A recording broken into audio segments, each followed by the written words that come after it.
இது மாதிரி piping த்ரெட்டில் first வந்து நம்ம ஜரியை வச்சு லாக் பண்ணிக்கணும். பசையை வச்சு ஒட்டுனாலும் இதுக்கு மேலே வந்து நம்ம எம்போசல் பண்ணுறோமா பீட் ஒர்க் வச்சு, அதனால் ஃபஸ்ட்டு இந்த மாதிரி ஜரியை வச்சு லாக் பண்ணிக்கலாம்.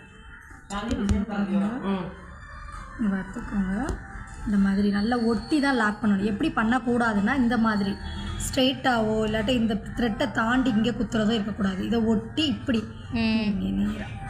இங்கே பாருங்கள், இதை ஒட்டி பண்ணணும். இதை ஒட்டி பண்ணிவிட்டு இந்த மாதிரி ரொம்ப நல்லா ஒட்டி பண்ணணும். அவ்வளோதான். இந்த மாதிரி பண்ணிவிட்டு இப்போ நம்ம சுகர் பீட் இருக்குது பார்த்தீங்களா, அதை லைட்டாக எடுத்துக்கலாம். லாக் மட்டும்தான். லாக்குன்னா ஒரு செயினை தான் இழுத்து போடுறீங்க, பின்னாடி எக்ஸ்ட்ரா எந்த குத்துமே கிடையாது. ஒரு செயின் தான் கொஞ்சம் நீளமாக இழுத்து அதே நேரம் த்ரெட்டையும் ஒட்டி அந்த சைடும் இந்த சைடும் வி ஷேப்புக்கு நம்ம போடணும். இந்த மாதிரி இது எதுக்காகனா நம்மளுக்கு த்ரெட்டு மேலே நம்ம நீங்கள் போடுறீங்கல்ல பீட் ஒர்க்கோ இல்லை த்ரெட் எம்போசிலோ இது பண்ணும்போது வந்து நம்மளுக்கு த்ரெட்டு வந்து தண்ணி பட்டால் மேலே எம்பி வந்துடக்கூடாது. அப்போ மேலே போட்ட டிசைன் வந்து என்ன ஆகும், வேஸ்ட்டாக மேலாக்க அதுவும் சேர்ந்து தூக்கிடும். ஃபஸ்ட்டு த்ரெட்டை கரெக்டாக வச்சுக்கணும். வச்சுட்டு இந்த மாதிரி எண்ணாட் போட்டுடலாம். போட்டுட்டு இப்போது சுகர் பீட் எடுத்துக்கலாம். சரியா, இந்த மாதிரி பண்ணிவிட்டு இப்போது சுகர் பீட்டை பாஸ் பண்ணிக்கோங்க.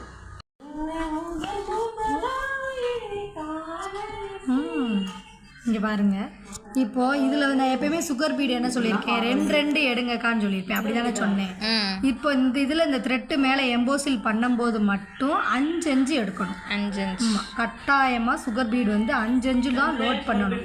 நம்ம வந்து கழுத்தில் போடும்போது நம்ம வைக்கப்பெரிய செயின் போட்டிருக்கோம் பார்த்தீங்களா, அதே சேஃபுக்கு நீங்கள் த்ரெட்டு எம்போசிலில் பீடு எம்போசில் பண்ணும்போது கரெக்டாக இந்த மாதிரி தான் கிராஸாக தான் குத்தணும். கிராஸ் லோடிங் தான் வரணும். டபுள் லாக் பின்னாடியும் போட்டு சைடாக இந்த மாதிரி இழுக்கணும். இப்படி வைக்கக்கூடாது, இப்படியும் வைக்கக்கூடாது. இந்த மாதிரி கிராஸாக லோட் பண்ணால் தான் திரும்பி எம்டியாக வாங்க வந்துட்டு இந்த மாதிரி எடுத்துகிட்டு போகும்போது மட்டும் நீங்கள் லோட் பண்ணுங்கள். அப்போ தான், ஏன்னா ஃபஸ்ட்டு பழகிறதுனால பீடு எம்போசில் வந்து ஒரே ஒரு நிமிஷம் இருங்க.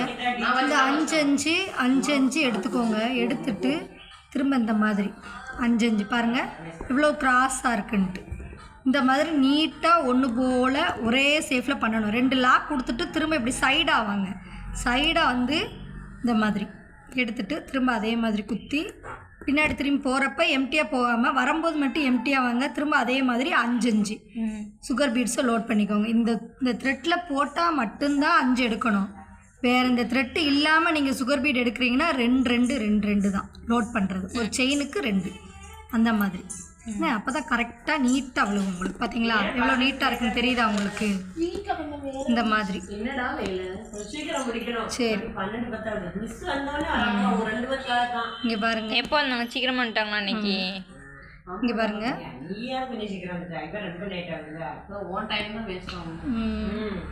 சரி பரவாயில்ல, இன்னைக்கு ஒரு நாள் தானே. இங்கே பாருங்கள், இதில் இருந்து திரும்ப நீங்கள் போகிறச்ச அந்த 5 எடுத்துகிட்டு போயிடும். சரியா?